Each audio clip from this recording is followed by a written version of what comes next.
Section 4, the glycolytic system.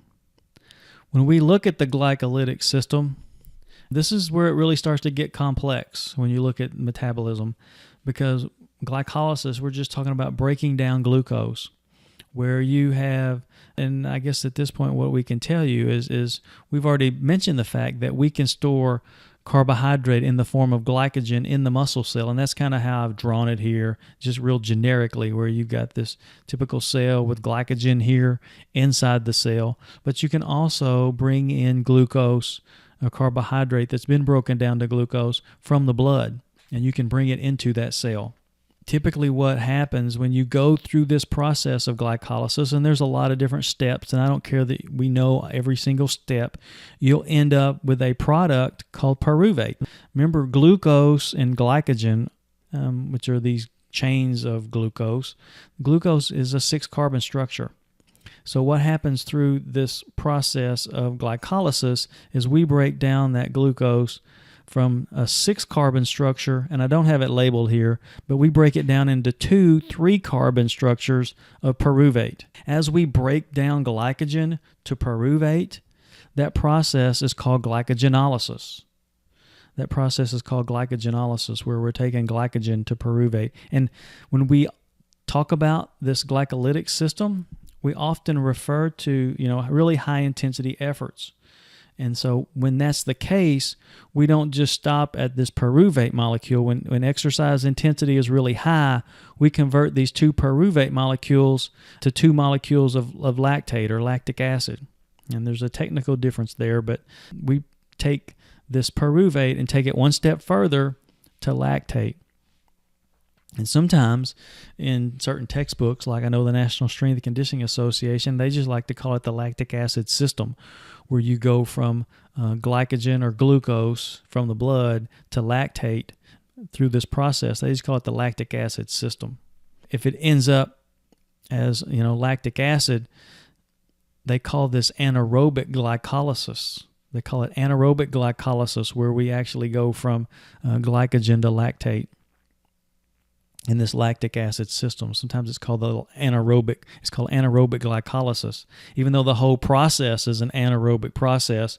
As we'll go through here, you'll see when we get to pyruvate, if intensity is a little lighter or lower, then you can take this pyruvate and break it down further, and we'll talk more about that. In general, when we look at the glycolytic system, it is an anaerobic process, just as I described, and you don't get really a whole lot more ATP than you did through the ATP phosphocreatine system. 2 to 3 ATP based on where you started in the process, whether you started in the muscle with glycogen, or if you started with, if you start in the muscle with glycogen, you're getting 1 extra ATP. If you start and bring it in from the blood, that requires an extra ATP, so you only get 2. This system is predominant in activities that last anywhere from 15 to 30 seconds up to a couple of minutes. So I've got a picture of a guy here. I'm thinking this guy's he's on a relay team, and he's doing a mile relay where he's running an entire lap around that track, and then he's handing off the baton. Those type of efforts, minute, 2-minute activities are glycolytic energy system activities. You're still exercising at a near maximal effort. We're talking, 85%. That's still pretty darn hard. So you're exercising at a near maximal effort, but you're doing it for an extended period of time, up to a couple of minutes. When you think about activities that would use this energy system, think about track, running 1 lap around the track. Or if you're swimming, depending on how fast you are, that could be a couple of laps in the pool. It just depends. For some people, 1 lap in a pool might be an ATP phosphocreatine system activity because they're so fast. But for most of us, it's going to be more of a glycolytic system activity, where it's going to take us a minute or 2 to get that done. And there's a lot of other sports. When you think about boxing is one where you have 3-minute rounds, that primarily is going to use the glycolytic energy system. Even things like where you have a frantic sport going back and forth, like basketball. Basketball definitely uses the ATP phosphocreatine energy system, but it also can use the glycolytic system too. When your coaches had you doing line drills back and forth, They weren't really doing that to punish you, even though some people would disagree with that. What they were really doing, and they oftentimes don't know this, is they're training those energy systems to perform.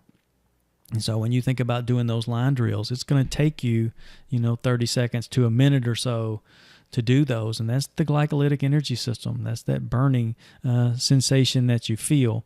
And we'll talk about that in a second too when we go back and look at the lactic acid. And so, breakdown of glucose via glycolysis is what this glycolytic system is all about. And there are multiple steps. And the fate of pyruvate depends on the availability of oxygen, just as I sort of described a second ago. So if we go from glycogen and then to which is 6 carbons, right? And I've got it listed here, to pyruvate, which is 3 carbons. So we split this molecule into 2 3-carbon structures. And when intensity is really high, then we will take this pyruvate to lactic acid. And this occurs in the cytoplasm, right? Remember, this glycolytic energy system is an anaerobic system that occurs in the cytoplasm of the cell. We call this oftentimes anaerobic glycolysis, meaning that the end product is lactic acid. We call lactic acid an incomplete breakdown of glucose because if you're to look at this structure, pyruvic acid has 3 carbons, but when you look at lactic acid, it also has 3 carbons. So we haven't really lost any of the carbons.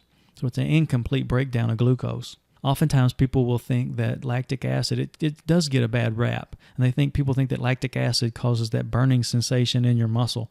But really what causes the burning sensation is the hydrogen ions that are associated with the production of lactic acid. And I don't have the structure label here so you could see everything and how it occurs, but there's hydrogen ions that are associated with the production of lactic acid. And that's what really causes the burning sensation. And truth be told, lactic acid does us a favor because as we produce lactic acid, we're reforming a product here in this step that allows us to continue this last little part of the process so we can continue to produce energy and ATP for a little longer until at some point we produce this lactic acid enough and the hydrogen ions accumulate to where it stops our exercise. So when you think of sports like boxing, and even MMA is a good example of energy systems, and because it's a 5-minute round, right, for MMA, that will definitely use this glycolytic energy system. What I mean by the fate of pyruvate depends on the availability of oxygen. If oxygen is present, and that's the reason I've got the ... If oxygen is present, then we can take this pyruvic acid on into the mitochondria, which is where this would be if we cross this threshold, and my imaginary threshold here on the page, and we would take this into the mitochondria of the cell and continue to break that down. This is what happens when we continue to break this down. So we've talked about the anaerobic fate, or this anaerobic glycolysis, where we end up with lactic acid. If oxygen is present, then we take this pyruvate to acetyl-CoA, a structure. It's a 2-carbon structure. So we have two 2-carbon molecules of acetyl-CoA, which is in the mitochondria of the cell. And then from this, we will take this 2-carbon structure through those aerobic processes, the Krebs cycle, electron transport chain, and that allows for the complete breakdown of glucose to CO2. And if you go back and start with this glucose and say, hey, what happens to these carbons from the glucose? Take a deep breath, because as you blow out, it's the carbon dioxide that you exhale that's coming from the foods that you consume. The process where we take this carbohydrate and take it all the way down to CO2, the complete oxidation of glucose, then that's called aerobic glycolysis. There's a balance here between the lactic acid and the hydrogen ions that are produced at really high intensities. The amount of acetyl-CoA that's produced and the aerobic processes that take place. Even if you're doing, say, a high-intensity effort, you're probably still producing a little bit of this acetyl-CoA. And then if you're doing a marathon, which is primarily aerobic, you're still probably producing a little bit of lactic acid. It's just not enough to stop your activity. So I wanted to show you this. Here's a good example of this energy system at work. If you've seen the NFL Combine, or heard of the NFL Combine, this is called the 225 bench press test. Now for me, 225 pounds, that would be an ATP phosphocreatine energy system activity. Even for me, I couldn't even do it one time. For these guys, the NFL Combine, what they do is it doesn't matter what position you play, quarterback, punter, kicker, lineman, they all put 225 pounds on the bar, and they do it as many times as they can. And I wanted to show you this because this is a great example of the glycolytic energy system. Look at how long it takes, if you were to track this, how long it takes this athlete to complete this bench press test. Again, I don't know what the record is now. This may have been broken. I just pulled this video from YouTube. And so here he goes. He's got 225. And they're counting his reps. I'm not counting the time, but I'm guessing it's going to be somewhere around a minute or so. I know he's throwing it up like a paperweight, and it looks really easy. In the weight room, reps of 10, 15. For most of us, even this extreme here of 45 would be considered a glycolytic energy system. Well, for most of us, if you're in that time frame of 30 seconds to a couple of minutes, this would be a glycolytic energy system activity. Most of the time when we're lifting in the weight room, when we're doing our 10 or 15 reps, that's a glycolytic energy system activity. And you can see really the hydrogen ions are starting to build up. What happens when these hydrogen ions build up is it causes the actin and myosin. If you remember your muscle physiology, it causes the actin and myosin to disassociate. It doesn't allow them to come together, okay, to attach. So pretty interesting. I just wanted to show you that. Oh, here's another example. I hadn't thought about this one. This is another good one. This is a 300-yard shuttle run, another glycolytic energy system. You can see here, second round time, 104. Basically, you've got 25 yards labeled off, and you do this like 12 times. Let's watch just a minute of this just to see them go through this. 300-yard shuttle run is a good test for anaerobic power. And so here he goes. He's giving it all he can. This is a bunch of MMA guys. So 6 trips down and back, or 12 times, if you will, of 25 yards. And this is an all-out effort here, a challenging effort. Of course, you couldn't totally go 100%, but you've got to go, 85, 90% here. So they're getting encouragement. And so there you go. And then you do it more than once because you want to see what happens. You want to see what happens over time. How much do you slow down?